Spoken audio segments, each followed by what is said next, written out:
Hey everybody, Matt here with Angry American Dads, and I am joined remotely by the big man Gaetano. How's it going, brother? What's up, everybody? How you doing, brother?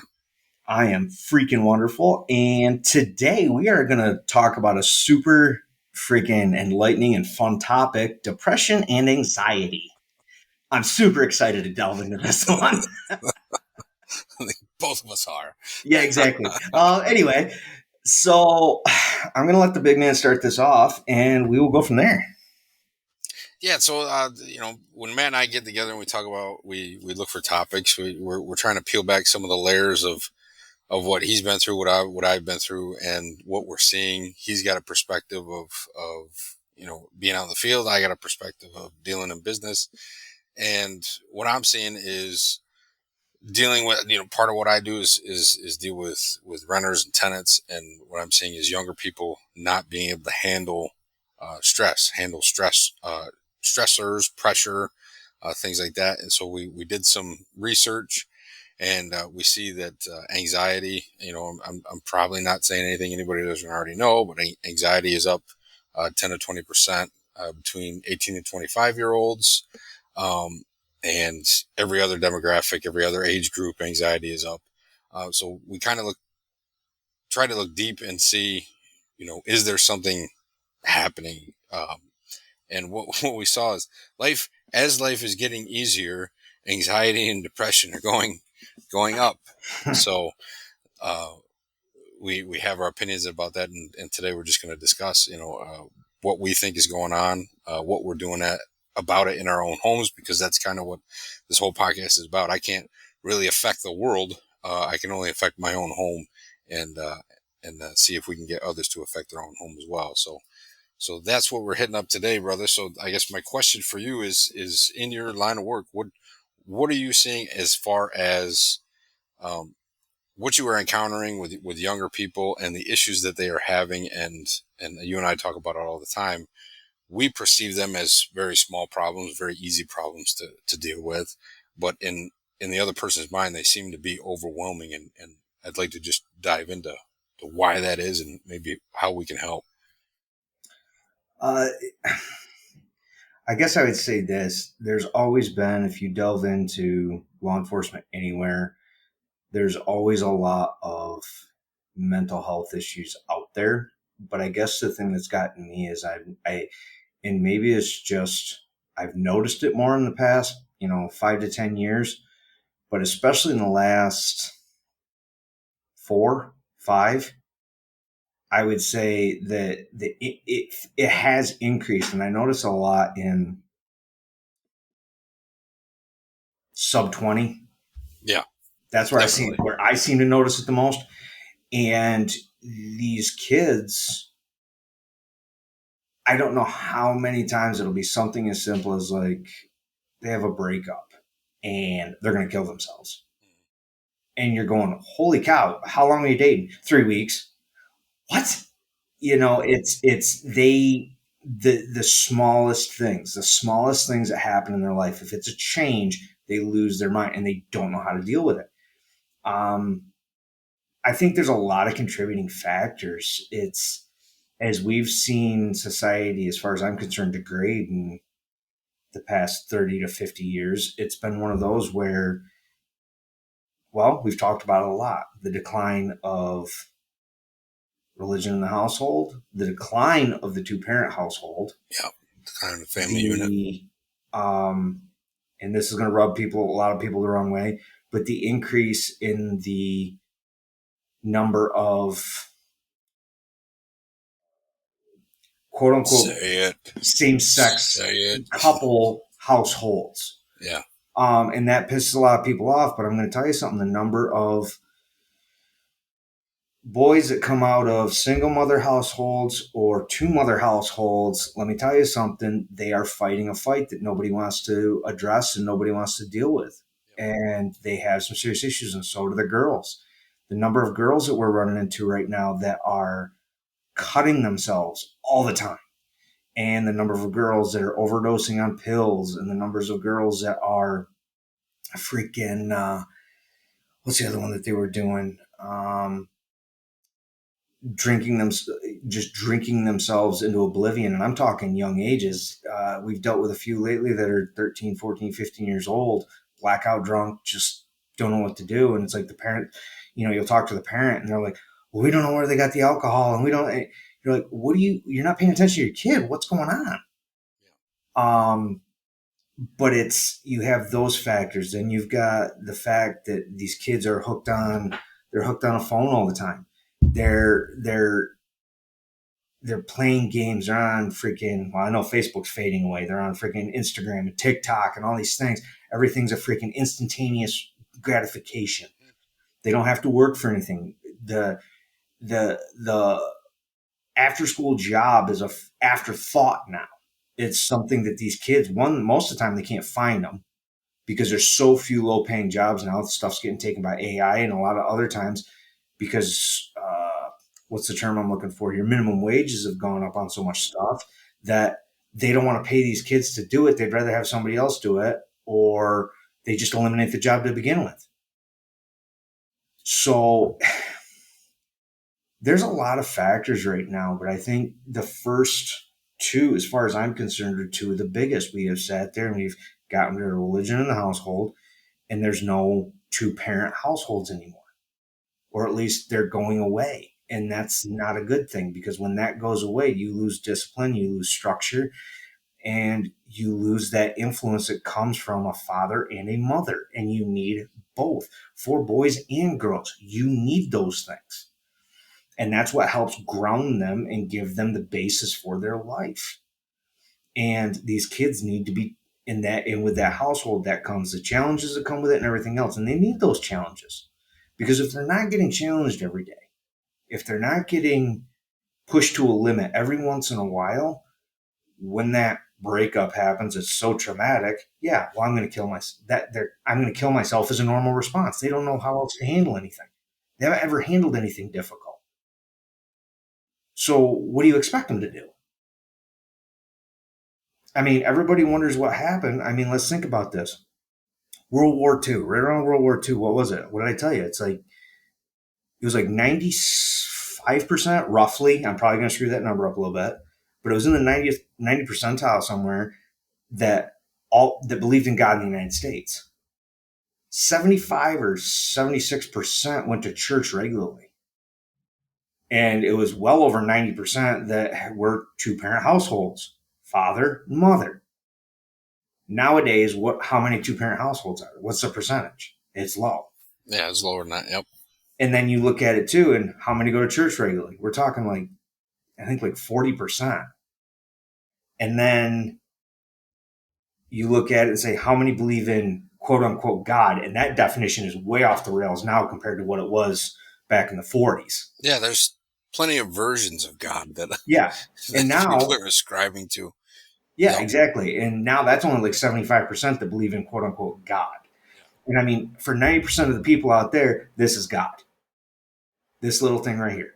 And when you start attaching yourself to material things and weighing your life on that, and then comparing your life to some asshat on Instagram or TikTok, yeah, your life's going to suck and you're going to be depressed all the time. Especially when you have none of those other good influences in your life. Absolutely. Absolutely. So I guess from my experience, I'm seeing the same thing. Younger people, just some of the blank stares and blank faces as far as, why am I here? What am I doing here? Just lack of purpose and boredom. And I think boredom has increased because just exactly what you said, the instant gratification of being able to pull out your phone and get that dopamine hit. It pretty much makes everything else not worth doing. So as fathers, as two parent households, just like you said, I think it's already difficult to raise children in a single parent household. And I say that because I just see what my wife and I go through to try and battle, for lack of a better term, the left, right? So the left wants you to be hooked on the screen, wants you to be hooked on the phone, following whatever they do, comparing yourself to everybody else. Facebook, Instagram, they're all been designed to addict you to it, to give you that dopamine hit. So we've made sure that our children are off it, um, and limited their screen time, but it's still almost a daily task that to get them. A lot of people say, well, just throw them outside. They'll go outside. But, you know, when you It's not the 1980s anymore. no, you can't just, I don't want to throw my kids out in the front yard because then every other asshat's going to see them too. And we live in a particular area where, the fresh releases walk by all day long. So, Yeah. um, Yeah. so what I've found is that I have to give them something to do in order to earn the screen time. And this may be the obvious thing, but it's work. And I don't, as a father, I'm the one who's the asshole that makes them do it, whether, Hmm. whether they want to or not. And what I've run into is a lot of people say that, I'd like to do things with, I'd like to do things with my kids, even some of my buddies. I want to do things with my kids, but they don't show an interest in it. And I think what I've found is that it Uh, doesn't. I can't let that stop me. You're still gonna come with me and do it. Like we're gonna go for a bike ride, or I got the sticks out. The kids and I are gonna do Kali again. yep. Um, Hey, I want when to come and do that too. I when I mentioned it to them, they were like, "Oh, those sticks, the things where we were hitting. Yeah, I don't want to do that." And I was like, "Good, we're gonna start tomorrow." Um, as fathers, uh, we can't take no for an answer, Hmm. because it's just like anything else. Once you get them into it, they'll, even if it's 5 or 10 minutes where they're into it and their mind is somewhere else rather than on the game, um, giving them, I think it's given them an insight into abilities that they didn't know they had, which is number one, so that they can find passions that they didn't know they Hmm. had or wanted, so that they can find purpose. And that's one thing, I've struggled with is to figure out, what did God put me here to do? Um, you said that World War I, more people were going to church and more people were had faith, right? So personally, and this is probably another podcast, but I think the the left has done a better sales job than the conservative Christian right. It used to be that everybody understood that there were certain truths in the world until somebody started selling something different. I trace it back to the 60s. Um, where, free love, everybody made that pitch where, see, it's not so bad right now, but 20 years later, a lot of people are suffering because of that. But Yeah. I think the pitch has been made, and the pitch is being constantly made, just like that new Star Wars film. Don't even get me started there. Yeah, we're not going there. um, I'm sorry, they ruined Star Wars. I still will only get the original three. Sorry, folks, but mm, and there's people that vehemently disagree with me on what I'm saying, but everything in life is a sales pitch or a negotiation. I don't care who you are, where you're mhm. from. I sold my wife on coming here. I everything in your life is a sales pitch or a negotiation. And right now, Yeah. the far left has made really bad things look really good. And Mhm. all of those things deal with what you said. They all have to deal with material, physical pleasure and nothing to do with internal salvation or purpose. And I think that lack of purpose is why we're seeing the anxiety, or that lack of even exploration of purpose. Mhm. Um, so that's in our house. It is a struggle. I don't remember it being as much as a struggle in my parents' house because we didn't have all the shit that we have today. Mhm. But when do you think you figured out, or maybe you just always had that notion, but when did you figure out that you needed, a higher power, or there was somebody else in the wings that that was helping you find your purpose? How did you find out, what were you supposed to be doing, or have you yet? I think some of us are Yeah. still, Listen, when I I don't grow want to grow up, up. I I'm a want to Toys when R I Us figure out kid, when I'm going to figure out what I'm going to be when I grow up, I'll let you know. right? Um, it, Because I think it goes a long way to keeping you sane and oh, very keeping much you, so. getting rid of the anxiety. I don't know. It's always been there were things that happened at various points in my life that I'm going to say pushed me into certain avenues that I've done. And I'm not, I don't know if 100% is my purpose or not, but I think I've done a pretty good job at most of the things I've been at. Now, have I made mistakes? Oh, hell yeah. I've made a lot of Sure. mistakes. And I don't think anybody can sit there and say that they haven't. Um, and biggest problem I've always had is whenever I've wanted to go after something like that, it's always been at 100 miles an hour, which gets me in trouble. Um, Don't trip. yeah. Uh, I'm going to say this. There's certain things. I grew up in a fairly, I would say, pretty religious household. But with that being said, I resisted a lot of it because I was always rambunctious. I always had a hard time sitting still, always driven to go do stuff, always driven. And I'll admit, right from the very young age, I always had violent tendencies. And that's, that is something I figured out that people that really have that, especially men, it's like you go a certain way, and women will have it to a certain extent, but it's more prevalent, I think, in men. Sure. More And I want to say I testosterone. read a study about that somewhere. I'd have to find that again. But I did find this between the readings of, I'm a big fan. They're kind of dry to read, but On Killing and on Combat, written by Colonel David Grossman. And he also helped author a third book, Warrior Mindset. I can't remember the other author of that, but um, really good books to delve into if you're in law enforcement, military, or you just want to have a better understanding of those kinds of things. You're into martial arts, that kind of stuff. But there's a statement that comes out of, I forget which one, but one of those books, and it was people that are born with violent tendencies, and you basically, you have a good household, you come from a good household, you know right and wrong, okay? And it's really not that hard to figure out right and wrong 90% of the time if you've been raised with good morals. You get to a point at a certain age where you have to make a choice. Which side of the fence do you want to be on? And those that choose the so-called good side tend to go towards being soldiers, Marines, fighters for a cause, or law enforcement. Then you have the other side, and they tend to veer off and end into criminal activity. Well, I chose, at least what I thought. I was in the military for a little while, and then I went in law enforcement. And it's one of those that I've sat there and I've said, and it's given me a lot in this world. And it's one of those where, to a certain extent, yeah, I will say, I guess I can sit there and say, to a certain extent, that's a purpose, because when you sit there and you try to help people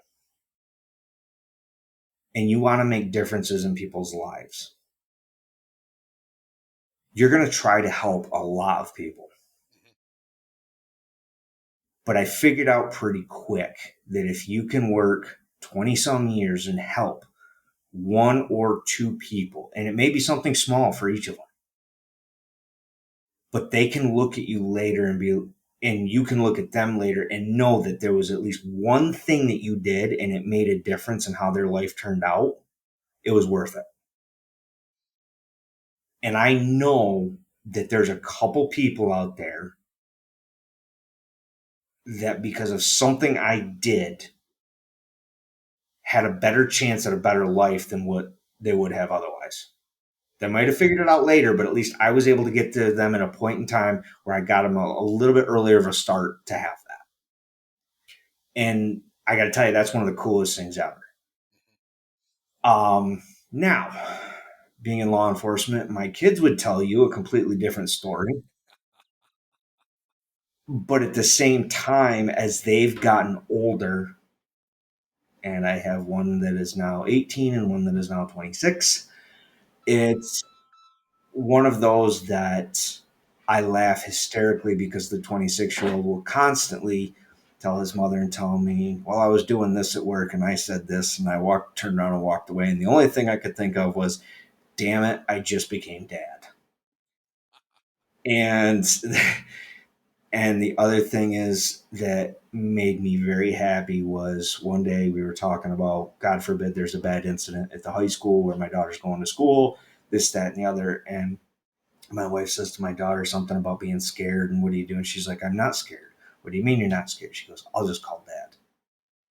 And that's really cool to feel that, but at the same time, it's one of those where you're like, oh, wow, this girl's got a lot of faith in me that she doesn't shouldn't have.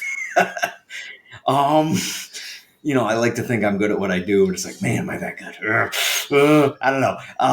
God, I hope to never find out. In all honesty, it's because no one ever wants to deal with it. That's a horrible Right. thing. But Yeah. even that right there, that example, those extreme examples that go to that side of it, instead of depression, anxiety, and killing themselves, now it becomes an issue of hate and putting it on someone else that's completely innocent of the situation and going and trying to kill them or do something along those lines. That's the other thing you see. And Yeah. honestly, Projection. Is that what you're talking about? Yep. yeah, exactly. 100%, dude. It is a projection. And the thing is you look at most of these shooters and how many of them, what do? They end up, so many of them come from single parent households. They come from freaking serious mental health issues. They don't have God in their life. They don't have they've never had a stable house. They've always had other issues going on. And it's like, so much of this can be prevented in the world on both sides of it. But like you say, the left is a better salesman and it's putting stuff out there to intentionally destroy what we're trying to the way we're trying to live, our way of life, and what we want to, get out to other people and say, hey, listen, you're not alone. This is what you can do. They're trying to actively destroy it. I but I can't. All I know is this: I was extremely lucky with a two-parent household. I was extremely lucky to have a religious background.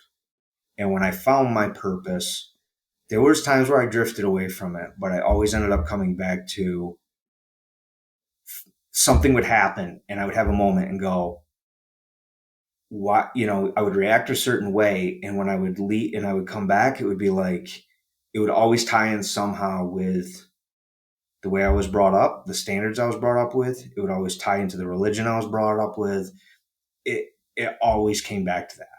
When things are the best in our lives, things are the best in my life, my family's life, that is when you know that we are actively searching for answers from God. We are actually actively working together on each other, on ourselves, doing this and taking an active role, all of us together. That means the freaking, like you were talking about, forcing your kids outside. Exactly. That's the same thing. It may be forcing them to work. It may be forcing them to play. It's in what was forcing them to play before. Like, I remember having to twist my daughter's arm to get her out, and my wife, to get them out to go shoot trap out in the field and stuff like that. Probably tomorrow night after work, it's going to be either tomorrow night or Tuesday night, I forget which night. We're doing that with my daughter, her boyfriend, my wife, and me. Because now it's, ooh, this is fun. Let's go back and do this. It's something that is, it's important to us, but it's fun. It's together. And when you sit there and you laugh, I like it because then the only time a phone will come out is we're going to take pictures. Yep. Because people are laughing, joking, doing whatever, and it's freaking great. That's when you notice. And it's like, I remember being a kid and being forced into work, and I see it with my daughter now too, and I see it with my son. It's when he's around, is the stuff they were forced to do that they hate. Now it's, hey, can I help you do that? Yep. Yeah, come on out. Do you remember that transition happening to you? Because I know it happened to me. Yeah. Oh yeah, I Yep. do. I and part of that for me was, I remember being somewhere in my teens. I don't remember exactly when, but it was right about the time that I really started to realize that I just started working out for the first time in my life. And it was like all of a sudden to realize, holy crap, I can actually kind of be strong. Mm-hmm. And then it was, I remember one day, the first thing for me was actually putting away hay. We were baling hay. And I remember I worked the entire time with my father. And I went, holy crap. Yep. I just kept up with the old man. Now, mind you, he still could kick my ass 7 ways to Sunday without even trying. But it's like, I went bail for bail. Yep. And I went, okay. And then it came from, I remember a dad said a statement to me. I don't remember exactly what the statement was, but it was something along the lines of, I remember I was hated going out and helping my mom in the garden. And then it came one day where it was something along the lines of, you think you're a man because you're strong enough to do this and this, but you're strong enough to go outside and help your mother for a couple hours because that's what men do. And I went, oh. And I'd seen him do this. So it's not like he didn't lead by example. It was just Right. like, yeah, I'm a little bitch. I need to freaking get out there. And that's what, and then it became, it doesn't matter. Mom or dad ask you for help, you go do it. It doesn't matter if you want to or not, you do it. And then it just becomes, yeah, you want to do it because now you're proving, you've proven that you can prove that you're valuable. You're an adult. You can do all this stuff. You know, I remember being, I think I just turned 17. Mom and dad had a big horse show come up. They got to go to Texas. And they're like, hey, we're going to leave the farm to you. And it's still, it was early spring, but we had still had snow on the ground. We're still running the boiler. We're doing all this. And they're like, we're leaving everything to you. Have fun. You got this while you're going to school and everything for like the next week. Okay, cool. And had a couple of things come up that, you know, when it first happened, you're like, oh crap, what do I do? I have no idea. I've never been confronted with this. But it was, again, going back to mom and dad forcing you into situations. Okay, I can work through this. Yep. Let's break this down. How would dad do this? How would mom do this? How do we do this? Okay, first, flu's working. Door's shut. This is going on. Sensor's saying this. This is doing this. This is doing this. Why is it doing this? That means air's not flowing. Why isn't air flowing? Go around, check the freaking chimney. Oh shit, it's plugged up on the bottom. Clean it open. Everything goes, hey, we got it going. We're good to go. Yeah. And but it was being challenged. And that may seem simple to a lot of people and say, well, how does that lead to depression or whatever else? Guess what? There's no way in hell I'm going to trust half these kids that are alive today to freaking do something like that. Oh, absolutely. Yeah, a lot of, I think, half the adults that you and I went to school that can't turn a wrench. Oh, You know, 100%. they wouldn't know how to find an instruction manual on, a furnace or something like that, or anything Mm-hmm. mechanical. And if they did find it, they wouldn't know how to do it. So I think that brings it to the point. You grew up in a situation where you had your parents made you learn stuff. My parents, my father especially, put me on construction crews. And Mm-hmm. just like you, I remember the summer like it was yesterday that, we were doing the roof and I went that was before the lifts where you actually had to carry all the, Oh, and lift yeah. and lift the plywood Yeah, that through the sucks. rafters. Yeah. Yeah. The first day I did one side and another guy did another side. And the second day I did both sides. So I was lifting it up. After that day, I was like, yep, I just gave all this sheathing to every one of these guys. I don't want to hear anything anymore from anybody. Yeah. That Mm-hmm. we all have those days. I think, at least I hope we all have one of those days we can remember when we're like, yeah, man, I can do something. Mm-hmm. Um, and I hated it. I didn't like it at all, but Oh, but I no. did it. Yeah. That manual labor. But Listen, yeah, I'm my, going to my agree father. with that. There is still no roof that I want to carry freaking sheathing up onto No, or carry freaking 75-pound bundles of shingles up yeah, on. remember you had to carry this at the bundles and shingles up the ladder. There That was no sucks. lift crying over. Yeah, we That, did that. especially if you're going up like 2 stories in a roof, you're Oh like, God! oh, this And is then the the worst. ladders bouncing, Oh, and I yeah, yeah, hate that shit. yeah, yeah. Yep, yep, I will put in hay all day long, dude. I will put in hay for a week plus before doing that crap again. yep, Sorry. yep. So what I think what I'm trying to say is in the world that we live in now, where not only are those jobs, the jobs are tough to get for young kids, Mm-hmm. because speaking from as an employer, when I was hiring for simple jobs, at the storage facilities, I think the last time I hired somebody, I went through 40 applicants, and I couldn't find anybody under 30 that was, the first question was, how much you paying me? And I'm like, nothing. See you later. Mm-hmm. That's not the question you ask in an interview. Kids not knowing how to interview. I blame that on the school system. But again, we had this conversation last time. I think it's a top down thing. If you're not if it doesn't start in the house and it's not mandated in the school, you're creating, purposeless drones Mhm. that are coming out of school, thinking that they're just going to be handed a job and they're going to be paid according to what some stat says. And I think they're learning pretty quickly now that um, not only are those jobs not available, but everybody else is looking for them too. Well, So, look at how many people on freaking Instagram and TikTok are having mental breakdowns because they can't get their freaking six-figure job with their new college degree. Well, yep, I'm trained to be a CEO of this, and I can really, yeah, go ahead, start the really, company then, chump. yeah. And they're literally, you're watching them have a mental breakdown, and it's like Yeah. you're that weak in the mind, and yeah, they are. That's the sad part. With that too, but you gotta. I think they've been sold something. They were sold a bill of goods. You and I were told go to school, Hmm. graduate, get a good job. And when we were coming out, the jobs were just starting to dwindle. And Hmm. now you're not going to go to school for some bullshit degree and get out and get a job. All Hmm. those bullshit jobs are going away, and even more bullshit jobs are going to go away with AI. So you Hmm. better know some shit. And that brings me to your other point before we got on the call is constant self improvement. There's one book that I read. I think it was The Millionaire Next Door, or another book like that was, just constant improvement. You don't improve yourself by sitting in front of the boob tube or sitting in front of the TV or playing games all day. But it's not something where you got to sit down and digest an entire book. Just, Hmm.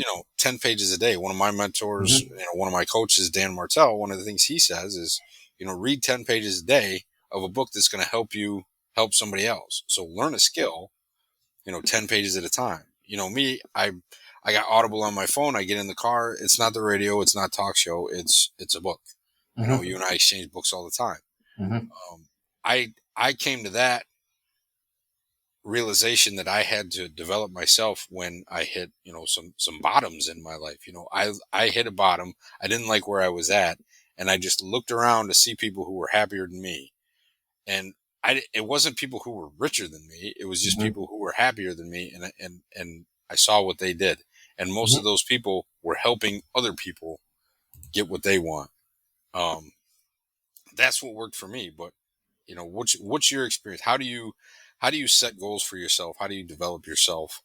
Um, so that you're constantly improving. Because you and I talked about this before we got on is you and I don't think we were meant to reach a certain point and sit. We always have to learn something. We always have to be getting better. What's your regimen, or one tip you could give? Well,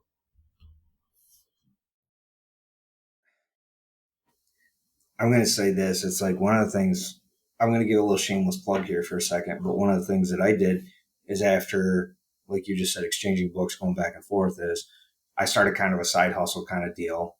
I wanted to do this. I'm big into, this as well as anybody. I like firearms. I like to collect. I like to hunt. I like to fish. I like to trap. But I like and I'm a history nerd. So the reason I like firearms is the history that goes along with them, why they're there, who created them, what they're from, what they represent, everything else. So I was lucky enough to start with your tutelage, start a small little online deal where I am one, it's something to generate a little bit of income, hopefully. But at the same time, I'm always learning something about what I'm trying to sell, because the difference between a Yugoslavian Mauser, an M48, and a German G48 and a German K98, or excuse me, G98, K98, not a 48, and a Czechoslovakian Mauser, and all these other things, it takes a lot of knowledge. You got to be digging and be doing something. So it may not be physically intense, but you've got to Just find the working stuff. the Yeah, brain. Yep. there's a lot of stuff online that you can find, but you still got to be looking. Trust me, if you can find the good books for it and actually be comparing and sitting there, and it's like you're challenging your brain, you're giving yourself something more to do.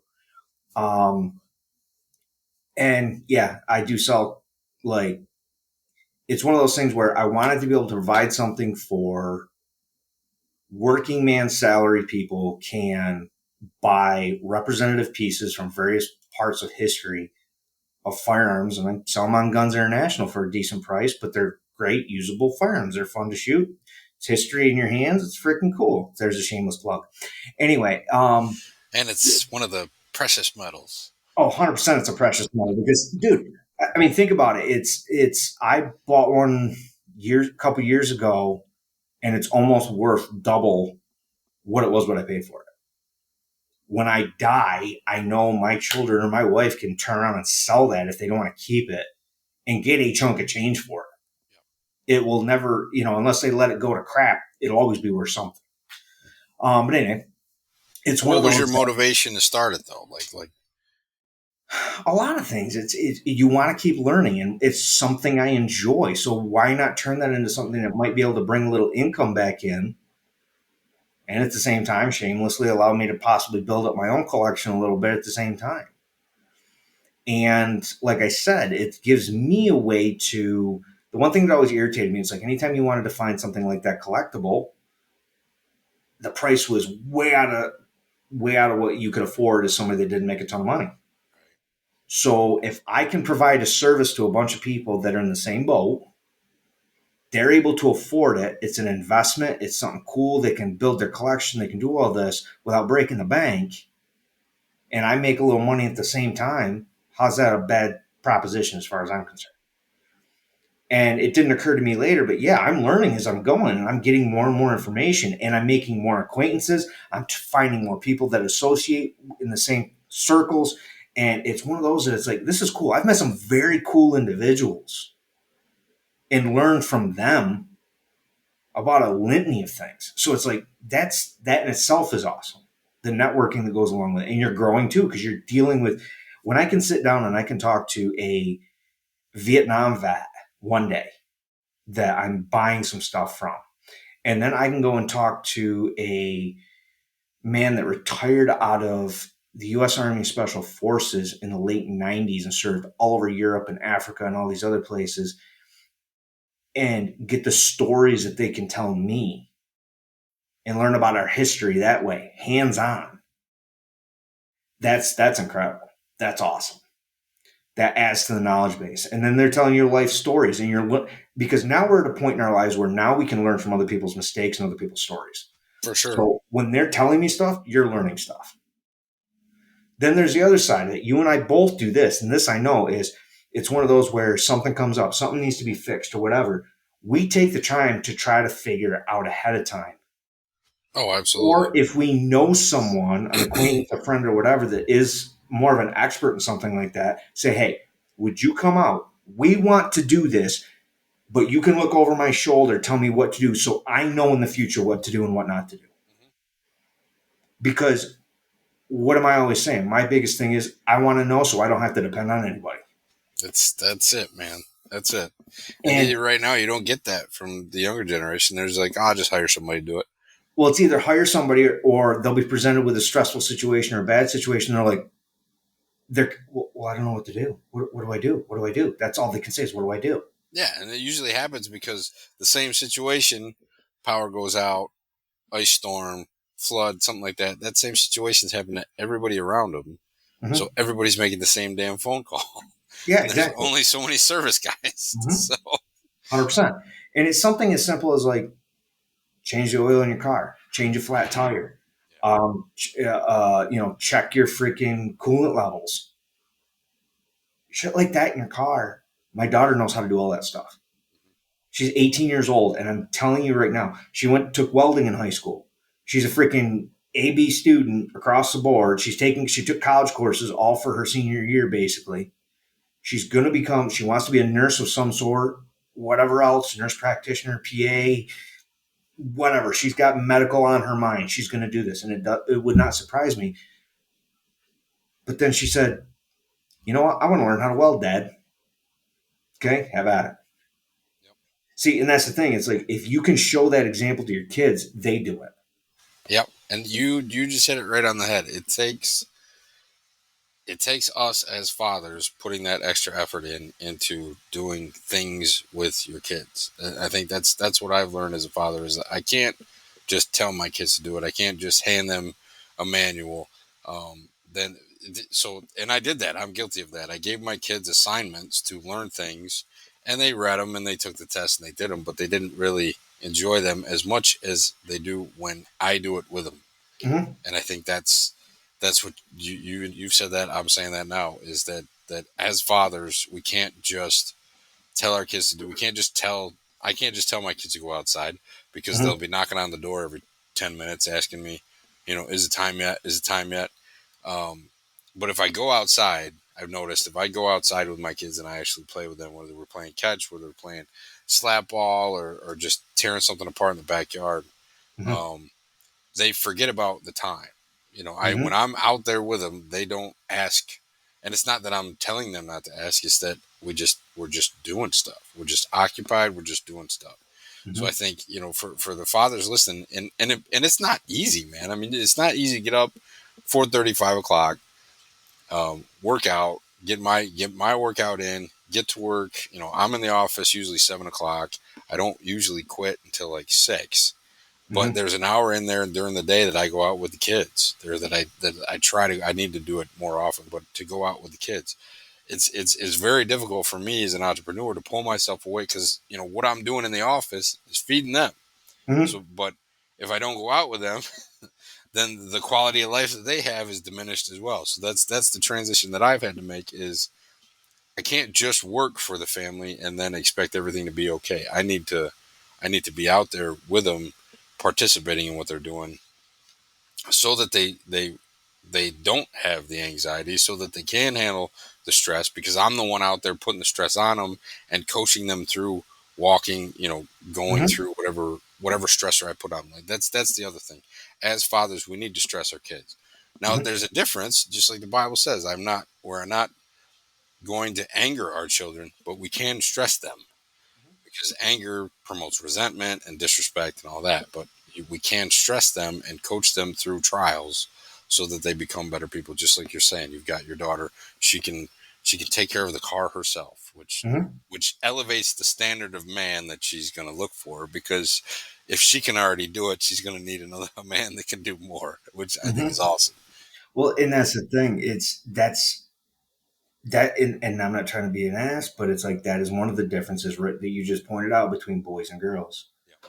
And it's she can do for her with her and her mother. They're almost identical when it comes to handling anything in the house. But after my wife and I have sat down multiple times and talked about this, there's certain things we want to teach her because it's like I believe in her being able to handle certain things. And the reason I say that is because she may be stuck one time and there's nobody around to help her. She has to be able to do certain things. Otherwise, she's in a good relationship. She knows she can handle whatever's over here. But guess what? That's her boyfriend or husband's job. Hmm. That's how that's supposed to be handled. And not that it'll last necessarily. I kind of hope it does. This kid's a good kid.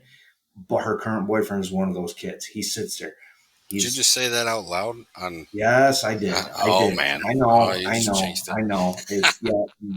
It's yeah. I got it. I You're get it. not dating him; she is. Oh, trust me. I know. It's one of those that in the you know his goal is to be an electrician. Yeah. He works. I've taken him out back and I've shown him a few things shooting and stuff like that. And because he likes to shoot, he likes to hunt, he likes to do those things too. And he sat there and he looked at me one day and he's like, "Would you teach me more?" I'm like, "Yeah, I'll teach you more." But it's like that willingness to go out there and say, "I don't know, I want to learn." Yep. That's and it's not that he's asking me. I mean, I wouldn't care if he asked pretty much anybody else that's successful at what they're doing, but he's asking. He wants to learn. And that right there is one of the biggest things. And it's like, I'm going to say this too. You asked before, what do you suggest to do? And like I said, this side hustle being something tied to something I enjoy doing. It's a hobby. I have multiple hobbies, but all my hobbies challenge me. Hmm. And I think there's lessons that can be pulled from them for life, for everything else. But I enjoy them and I enjoy the challenges.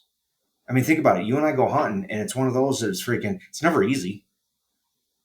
We're not successful every time. We have to learn something every time. We have to challenge ourselves every time. It's sometimes it's a physical challenge, sometimes it's a mental challenge. So if you're doing something where all you're doing is getting a reward from it all the time, you're wrong. It's that simple. You know, think about the challenges that come from doing martial arts and all the training we do. It's, again, it's challenging. We don't always win. A lot of times you lose. Or what is it? You don't lose, you learn. Builds So that, character. yeah, you're building character, you're building skill sets, you're doing all this. It's it is making you a better person, a better man. And the thing is if you're winning all the time, if you're getting rewarded all the time, you're getting screwed. Yeah. And I think You don't that's, realize that at a young age, but once you start getting older and start seeing the world work around you, you're like, yep, I'm getting screwed. yeah. And I think it's up to, I think it's one thing that's being lagging right now is fathers and mothers being okay with their child being upset that they didn't win. Like Mm-hmm. it's completely okay for you to be upset. Now, if you're going to run around and be an asshole about it, that's not okay. But it's okay. You don't have to win, and I see that, teaching jits that some of the parents are pretty competitive with the kids on and coaching them from the sidelines during free roll, and being upset with them if they don't win. And I'm like, no, that's not what we're here. That's not Mm-hmm. why we're here. They're there to learn to deal with the pressure. That's it. Mm-hmm. That's it. No, you got to learn to deal with it. It's one thing to get up, get your butt handed to you, roll over and sit there and punch the mat a couple times and be like, dang it, I should have seen that. Yeah. It's another And thing to have a meltdown that the well, world's going to end. exactly, Yeah. exactly. No, I Yep. get that. And I mean, does it happen? Just even good people once in a while? Yeah, it's going to. I'm guilty of it. But at the same time, it's like then you sit there later, and that's a moment that you should look at and say is a moment of growth. I freaked up and move on and say, okay, won't happen again. What can I learn from that? But that's part of it too. Is what can you learn from it? If you're not asking yourself that all the time, you're doing it wrong. Yeah. Yeah. And I think so. So to bring it back to Yeah. the subject, I think you and I have gone over. I think anxiety, depression has gone up as life has gotten easier, and um, the aversion to pain or the aversion Mm-hmm. to doing hard things has taken over. Mom and dad giving silver spoons to kids, not stressing them, putting tablets and games in front of their face so that they don't, to keep them quiet. Mm-hmm. I think it's definitely contributing, and some of the things that you and I are doing is just some of the things that you and I are suggesting is just do the hard things with your kids. And for some dads who haven't done some physical things in a while, that's going to be difficult too. But that's also character building for the fathers as well. It's Yep. like, yeah, it's not just about bringing home the bacon. It's teaching the kids how to kill it. And It's to more. go along with that, like I've said a couple times, and I think you've mentioned a few times too, is even if you're that dad that isn't physically up to par, so to speak, if you make that effort in front of your kids, they see that. And I can promise you that is one of the hugest things that those kids will see. That is one of the biggest, that will make a huge impression on your children. Oh, I completely remember. Yep. Because I know in my own life, when my father had things happen, or you make a mistake or whatever else, anything, you own it and grow from it. That is one of the biggest things, is seeing your parents do that is huge. Just You own it and lead move. by example. If Yep. you can sit there and lead by example like that and say, you know what, I screwed up at this point. So you know what? We're going to do the hard stuff. We're going to do it together. And they see you struggling and fighting, and every day you're doing this, you're going to have a kid that's a fighter. Yep. Yep. I completely agree 90% with of you the on time. that. Completely agree with that. And that's one thing I got to be in business with my father and was there when he took some hits and just kept going. Mm-hmm. It just kept going. So I think that's one of the biggest things I learned from my dad is if you're not getting hit, you're probably not doing anything worth doing. Mm-hmm. If nobody's paying attention to you or giving you shit about it, you're probably not doing anything that anybody cares about anyway. So, 100%. haters are going to hate. So, um, yeah, so basically that's what I wanted to go over today is we're both seeing the same thing. We're both seeing anxiety go up, and some people may think we're oversimplifying some of the issues. I don't particularly think that it's complicated. It's just magnified when you take an entire generation and you soften them, then you're going to run into the problems that we have today. Mm-hmm. There is real truth. There are there are only two genders. There's things that we all need to agree upon in order to build a society. And when that type of philosophy gets thrown out the window, you get softer kids who cry over everything and turn into softer adults. So Mm-hmm. not to belabor the point, but I think you and I already talked about it. When you take the family, when you destroy the family unit, when you take God out of the household, then you get some really lonely, desperate, uh, desperate children, I think. And that's Lonely, just what I'm seeing. desperate, and angry. And angry. Yeah, I see, and I see the boys as angry, and Mm-hmm. I see the girls in despair. Mm-hmm. And Yep. and But and anxiety's playing on all of them. anxiety's playing on all of them. And you and I listen to Myron, and I love his definition: anxiety versus fear. Anxiety is fear of something that may happen. Fear is shit's going down in front of you, and Mm-hmm. it's just trying to understand. I've talked to so many kids who so younger. It keeps getting younger and younger. Where the kids are, well, I've got anxiety. Anxiety about what? You're like you're 6. What are you anxious about? You don't have Yeah. to do anything. Um, so they're getting it from their parents. So And the problem, one of the biggest problems is then they go see a doctor and they get prescribed stuff too. and they get drugs. Yep. You see, when you start throwing drugs at stuff and they start saying, well, I got to go see a therapist and no, 99% of the time, I'm sorry, you don't. I've seen too many times where it's these people, they get on these different drugs, these different prescriptions, doesn't make it better. They just get worse. The number of people I know that have actually stopped taking their medications and just said, I've had enough of this for whatever reason, something clicked somewhere in their life and they dropped all of it and focused and they decide to find God. They decide to say, hey, we need to work on our family, whatever. Within a very short period of time, it's like, wow, my life straightened out.